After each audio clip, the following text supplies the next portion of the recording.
wiilka laga soo daba ordayo ee garabka la qabanayo suu u socdo fiidyo u duubay ayuu Taliban afka la galay hal mar dib baan soo celinayaa wiilkani horta waa Soomaali cabdi la waa anoo kale waa YouTuber mana marka YouTuber lagu raadey waxa ku soo dhacay ani iyo qaar kale badan moogtahay laakiin shaqada aan qabanna ma qabtan ninkan shaqada ka duwan buu qabtaa oo wuxuu sameeyaa wuu safraa safarku kala duwane ani hadii maanta safar lagu yiraahdo wadamo soo duub Maldives baan soo duubi Dubai baan soo duubi New York baan soo duubi malaha meela aan isleeyahay dadku way ka helayaan oo qurux badan ma soo duubi ninkan waxa ma sameeyo ninkan uu baxa wuxuu aadaa wadamada halista ah halista markaan ku leeyahay waxa kamid ah Afghanistan waa very dangerous Pakistan iyo Hindiya meelahaas oo kale soo ka qaraabta midda maanta ku dhacaysa mid ka horeysay baa jirta isagoo Hindiya jooga oo video iska duubanayo maqaaxi wax ka cunaya ayuu arin la mid horta la kulmay oo macnaha waa la cunsuriyay Somalia very dangerous country Negro Negro means waxa lagu dhahay timahaaga wax nool oo dhax socdo miyaa ku jira mana sidee noocan u yihiin waxa lagu dhahay neger baa tahay miyaa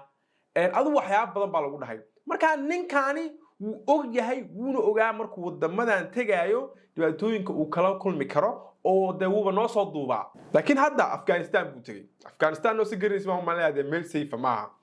ninkan markuu Afghanistan tagay kaamiradiisu daartay de sidii sharciyan lagu yaqaanay wuxuu rabay video inuu tuutu soo gashto YouTube-kiisa arintu waxay ka bilaamatay markuu kaamirada daaru xogaa yar socday in la soo tuuriyo dad waaweyn oo sleedahay 30 jir 25 26 34 meelahaas jiraan aynta dhagaxaan iyo qoriyo ka daba qaataan soo tuuriyeynaya ninkan horta ma arkaan u malinaya intaas videogaas oo macnaha isagu video uu sii duubtaayo macal gadaal ma eego qofka haduu og yahay in wax laga soo daba tuurayo eega moogtay muunan ogeyn kulli markuu video edit garanay uu arkay haddana soo u socday oo ninkan isku lahaa video qurux badan Afghanistan ka soo gudbi waxa dhacday in laga soo daba ordaba ninkan ka soo daba orday haddaba nin iska normal ma aha mana qof meel iska taagan ma aha waa nin Taliban oo si gareyn Soomaaliya very dangerous waa laga soo daba ordaa ninkan waa loo imaanaa waxa lagu dhahaa waraaqada wadanka ku joogtay na tus ilaa dadku ka yirduuyaan moogtahay timiisu adeegiin waa nin madow af English ku hadlaya marka waxa soo dhan buu la yaabay ninkaniyo uu ka soo daba cararay wuxuu ku yiri waraaqadaad wadanka ku joogtay